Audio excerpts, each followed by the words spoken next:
আসসালামু আলাইকুম এভরিওয়ান, কেমন আছো তোমরা? আলহামদুলিল্লাহ, সকলেই আল্লাহর রহমতে নিশ্চয়ই ভালো আছো। আমার ভিডিওতে অনেকেই কমেন্ট করেন ভাই ভূতের গল্প দেন, তাই তাদের জন্য নিয়ে আসলাম আজকে একটা ভূতের গল্প। যাদের হার্ট দুর্বল তারা আমার এই ভিডিওটা দেখবেন না। সবার উদ্দেশ্যেই একটাই কথা, প্লিজ রাতের বেলা আপনারা কেউ একা একা বাথরুমে প্রবেশ করবেন না।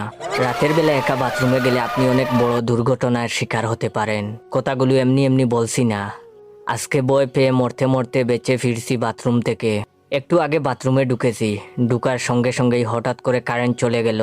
ভয়ে আমি দিশেহারা হয়ে গিয়েছিলাম। হঠাৎ করেই কয়েক সেকেন্ড বাদে আবার কারেন্ট চলে আসলো, কিন্তু কারেন্ট আসার পরে যে আমি এমন কিছু দেখব সেটা কল্পনা করলেও শরীরের লোম দাঁড়িয়েও যাচ্ছে। কারেন্ট আসার পর দেখতে পেলাম বাথরুমের এক কোনায় কারো মৃতদেহ বাড়ছে, তাও আবার হাওয়ার মাঝে। এটা দেখে আমার হার্টবিট বেড়ে যাচ্ছিল, মনে হচ্ছিল সেই মুহূর্তেই বয়ে মারা যাব আমি।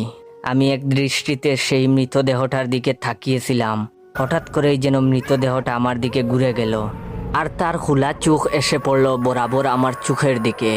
তার চোখগুলো ঠেলে বের হয়ে আসতে চাইছিল, এমন ভৌতিক পরিস্থিতিতে যে কারো দম আটকে যাবে। অতঃপর আমি এক বুক সাহস নিয়ে সেই মৃতদেহটার কাছে যেতে লাগলাম।